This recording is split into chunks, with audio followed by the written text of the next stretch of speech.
فإذا اطمأننتم فأقيموا الصلاة إن الصلاة كانت على المؤمنين كتابا موقوتا. السلام علیکم ورحمۃ اللہ وبرکاتہ.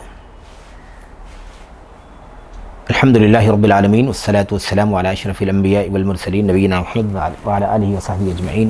اگلا جو موضوع ہمارے سامنے ہے نماز سیریز کے ضمن میں،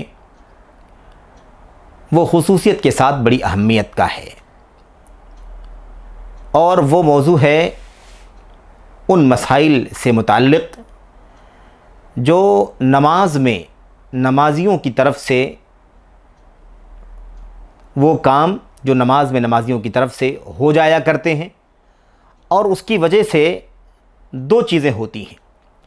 یا تو نماز پورے طور پر باطل ہو جاتی ہے، ضائع ہو جاتی ہے، اور یا پھر نماز ضائع نہیں ہوتی ہے لیکن بہرحال نماز میں اس کے ثواب میں کمی پیدا ہوتی ہے، اور وہ چیزیں، وہ کام نماز کی حالت میں نہایت ہی ناپسندیدہ اور مکروہ ہیں شریعت کی نگاہ میں.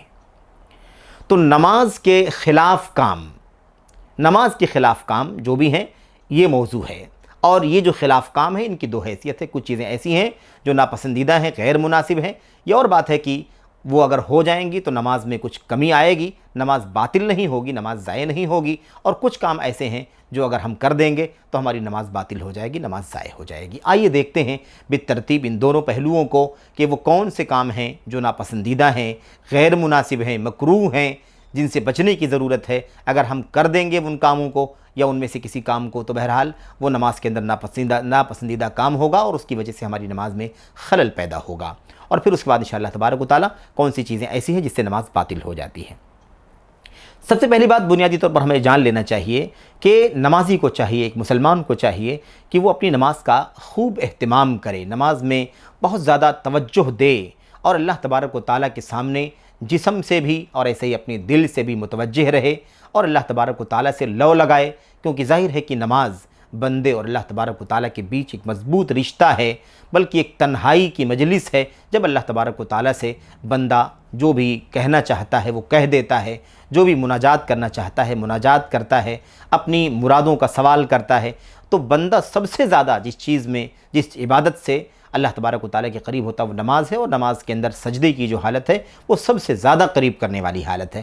بہرحال نبی کریم صلی اللہ علیہ وسلم کے سلسلے میں جو بہت ہی عظیم حدیث ہے، پیاری حدیث ہے، جو ہمیں اس بات کا فکر دیتی ہے کہ ہمیں نماز میں بہت زیادہ اقبال، توجہ اور دل لگا کر کے نماز پڑھنے کی ضرورت ہے، خشوع اور خضوع کی ضرورت ہے. اللہ کے نبی صلی اللہ علیہ وسلم نے فرمایا تھا ان احدکم اذا قام فی صلاته فانه یناجی ربہ. تم میں سے جب کوئی شخص نماز کے لیے کھڑا ہوتا ہے تو وہ اپنے رب سے سرگوشی کر رہا ہوتا ہے. نماز کے لیے آدمی جب کھڑا ہو گیا، اللہ اکبر کہہ دیا، تو اب وہ اللہ تبارک و تعالیٰ سے جڑ گیا، اللہ سے سرگوشی کر رہا ہے، چپکے مناجات کر رہا ہے، اپنی باتیں رکھ رہا ہے، اپنی مرادیں رکھ رہا ہے، اللہ سے تعلقات کو مضبوط کر رہا ہے. اس لیے اب آپ سوچئے کہ اتنا زیادہ اہتمام ہونا چاہیے، یہ سوچ کر کے اہتمام ہونا چاہیے کہ ہم کھڑے ہوئے ہیں نماز کے لیے تو اللہ سے مناجات کے لیے کھڑے ہوئے ہیں. تو آخر یہ مناجات اور رب ذوالجلال سے کتنی زیادہ اس کے لیے توجہ کی ضرورت ہے، کتنا زیادہ اس کے لیے اہتمام کی ضرورت ہے، فکر مندی کی ضرورت ہے، اور غفلت سے دور ہونے کی ضرورت ہے. تو یہ بنیادی بات ہے، اور آپ اندازہ لگا سکتے ہیں جب اتنا زیادہ یہ چیز مطلوب ہے تو اگر ایسے کام کیے جائیں جو مکروہ اور ناپسندیدہ ہوں تو کتنی بری بات ہے. اور اس سے بڑھ کر کے اگر کوئی ایسا کام کرتا ہے نماز کے اندر جبکہ وہ اللہ سے مناجات کے لیے کھڑا ہوا ہے، ایسے کام کر رہا ہے جس سے نماز ہی باطل ہو جائے گی، تو اس کی مناجات باطل ہو جائے گی، اس کی مناجات تباہ ہو جائے گی. وہ اللہ تبارک و تعالیٰ سے کیا باتیں کرے گا، کیا لو لگائے گا، کیا اپنی مرادوں کا اللہ تبارک و تعالیٰ کے سامنے تذکرہ کرے گا. تو یہ بہرحال بہت ہی اہمیت کی چیز ہے. آئیے دیکھتے ہیں بالترتیب وہ چند چیزیں جو خاص طور پر وہ چیزیں جو زیادہ عام طور پر نماز میں ان میں سے پائی جاتی ہیں، ان کا تذکرہ میں آپ کے سامنے کروں گا. کیونکہ بہت ساری چیزیں ایسی ہیں جو اس ضمن میں آتی ہیں لیکن اس کی ضرورت عام طور پر نہیں پڑتی. نمبر 1، پہلی چیز اس سلسلے میں یہ ہے جو نماز کے اندر مکروہ ہے، ناپسندیدہ ہے، بری چیز ہے، گھناؤنی چیز ہے، اس سے بچنے کی ضرورت ہے. پہلی چیز کیا ہے؟ بلا ضرورت ادھر ادھر مڑنا، التفات کرنا. آپ نے دیکھا ہوگا اور ہم سب بھی اس کے اندر کہیں نہ کہیں تھوڑا زیادہ ملوث ہیں. اللہ ہم سب کو معاف فرمائے، ہمیں اپنی نمازوں کو خشوع کے ساتھ ادا کرنے کی توفیق عطا فرمائے کہ دائیں طرف میلان ہو گیا، بائیں طرف میلان ہو گیا، کسی آواز کی طرف انسان متوجہ ہو گیا، یا مثال کے طور پر اوپر کی طرف دیکھنے لگا، تو یہ التفات ہے، دائیں بائیں مڑنا، آگے پیچھے مڑنا، یہ مڑنے والی جو چیز ہے یہ اگر کسی ضرورت کی بنیاد پر ہو، کسی اضطراری صورت کی بنیاد پر تو ٹھیک ہے، لیکن بلا وجہ بلا ضرورت کے یہ کام کرنا کس قدر بری چیز ہے۔ اس سلسلے میں نبی کریم صلی اللہ علیہ وسلم کی حدیثیں آئی ہوئی ہیں، آپ نے فرمایا ہے کہ یہ شیطان کی طرف سے ہوتا ہے، یہ شیطان کی طرف سے ہوتا ہے۔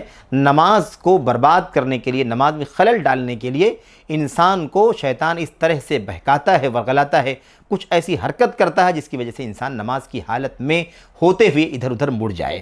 بہرحال یہ جو التفات ہے، یہ جو مطلب ادھر ادھر مڑ جانا ہے، متوجہ ہونا ہے، اس کی دو شکلیں ہیں۔ ایک تو حسی شکل ہے جو دکھائی دینے والی ہے، سمجھ میں آنے والی ہے، یعنی جسم سے انسان چہرے سے ادھر ادھر چہرہ گھما دے یا جسم گھما دے، تو یہ ظاہری التفات ہے، محسوس کیا جانے والا، دکھائی دینے والا۔ اور ایک ہے دلی طور پر، یعنی دل سے آدمی ادھر ادھر، اس کو نماز میں کھڑا ہے، وہ ہاتھ باندھے ہوئے ہے، چہرہ اللہ تبارک و تعالیٰ کے حکم کے مطابق قبلے کی طرف ہے، اور نگاہیں جو ہیں وہ سجدے کی جگہ پر ہیں، سب کچھ ہے۔ ظاہری طور پر، حسی طور پر تو التفات نہیں ہے، لیکن دل اس کا نہ جانے کہاں کہاں گھوم رہا ہے، نہ جانے کہاں کہاں کی سیر کر رہا ہے۔ تو یہ دو طرح کا التفات ہے، ایک ظاہری التفات ہے، فزیکل التفات ہے، اور ایک جو ہے وہ قلبی التفات ہے، میلان جو ہے وہ دل اور توجہ نہ ہونے کی وجہ سے ہے۔ تو یہ دونوں طرح کے بہرحال کام ہیں، اور یہ دونوں چیزیں منع ہیں، دونوں چیزیں منع ہیں۔ جہاں تک رہی بات کہ اگر ہم جسمانی طور پر، حسی طور پر اگر ہم مڑنے سے، ادھر ادھر مائل ہونے سے بچنا چاہیں تو ہمیں کیا کرنا پڑے گا؟ تو ایسی صورت میں ہمارا کام یہ ہے کہ ہم یہ نماز میں داخل ہوتے ہی یہ طے کر لیں کہ یہ نماز ہے اور ہم نماز میں آ چکے ہیں، اب ہمیں کسی بھی طرح کی ظاہری حرکت جو نماز کے علاوہ ہو نہیں کرنی ہے۔ اس سے انسان بچ سکتا ہے، اور اس سے اس کی نماز بہرحال سلامت رہ سکتی ہے۔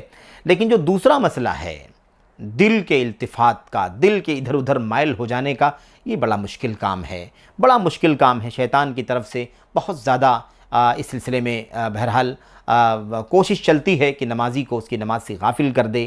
تو ایسی صورت میں اگر کہیں ہمارے ساتھ ایسا مسئلہ پیش آتا ہے کہ ہمارا دل ادھر ادھر مائل ہو رہا ہے، ہماری توجہ بٹ رہی ہے، تو ایسی صورت میں ہمیں چاہیے کہ اللہ تبارک و تعالیٰ کی پناہ مانگے شیطان مردود سے، شیطان مردود سے پناہ مانگیں، اور بائیں طرف اعوذ باللہ پڑھ کر کے تھتکار دیں۔ اس سے بھی انشاءاللہ تبارک و تعالیٰ یہ کیفیت جو تھی ادھر ادھر مشغول ہونے والی وہ جاتی رہے گی۔ اور اس سلسلے میں حضرت رسول کریم صلی اللہ علیہ وسلم سے صحابی رسول نے، عثمان بن ابو العاص نے آ کر کے پوچھا تھا مسئلہ، اور کہا اللہ کے نبی علیہ السلام، نماز میں کھڑا ہوتا ہوں تو شیطان آتا ہے اور مجھے ادھر ادھر متوجہ کرنے لگتا ہے اور گڑبڑ کر دیتا ہے، مجھے نماز میں نے کیا پڑھا نہیں پڑھا، نماز میں کیا تلاوت کی نہیں کی، مجھے کچھ یاد ہی نہیں رہ جاتا ہے، میں اتنا پریشان ہو جاتا ہوں۔ تو اللہ کے نبی علیہ السلام نے فرمایا ذاک شیطان یقال لہ خنزب یا خنزب۔ اللہ کے نبی علیہ السلام نے فرمایا کہ یہ جو کیفیت تمہیں پیش آتی ہے یہ شیطان کرتا ہے، شیطان تمہیں ورغلاتا ہے، اور اس کا کام جو شیطان یہ کرتا ہے تمہارے ساتھ، تم کو بہکانے کا کام کرتا ہے، یعنی تم کنفیوز ہو جاتے ہو، اس شیطان کا نام خنزب ہے یا خنزب ہے۔ بہرحال اللہ کے نبی علیہ السلام نے اس کا علاج بتلایا۔ اس کا علاج آپ نے فرمایا فَإِذَا أَحْسَسْتَهُ، جب تمہیں اس کا احساس ہو فَتَعَوَّذْ بِاللَّهِ مِنْهُ، تو تم اس سے اللہ تبارک و تعالیٰ کی پناہ مانگو، یعنی اعوذ باللہ من الشیطان الرجیم کہو، وَتْفُلْ عَنْ يَسَارِكَ ثَلَاثًا، اور بائیں طرف 3 مرتبہ تھتکارو، ایسے کرو۔ اللہ کے نبی علیہ السلام نے فرمایا ایسا کر لیا کرو 3 مرتبہ۔ صحابی بیان فرماتے ہیں حضرت عثمان رضی اللہ تعالیٰ عنہ، عثمان بن ابو العاص کہتے ہیں میں نے ایسا ہی کیا، فَفَعَلْتُ ذَلِكَ فَأَذْهَبَهُ اللَّهُ عَنِّي، اللہ تبارک و تعالیٰ نے یہ کیفیت مجھ سے دور کر دی۔ تو بہرحال یہ بہت ہی بنیادی چیز ہے، اور انشاءاللہ تبارک و تعالیٰ بقیہ باتیں اگلے حلقوں میں آپ کے سامنے آئیں گی۔ یہ پہلی چیز تھی نماز میں حسی طور پر یا ایسے ہی معنوی طور پر ادھر ادھر مڑنا، مائل ہونا، بہرحال غافل ہونا۔ اللہ سے دعا کرتے ہیں کہ اللہ تبارک و تعالیٰ ہمیں نماز میں ظاہری طور پر اور ایسے ہی دلی طور پر پورے انہماک سے کھڑا ہونے کی توفیق عطا فرمائے، اللہ سے سچی مناجات کی توفیق عطا فرمائے، آمین رب العالمین۔ السلام علیکم ورحمۃ اللہ وبرکاتہ۔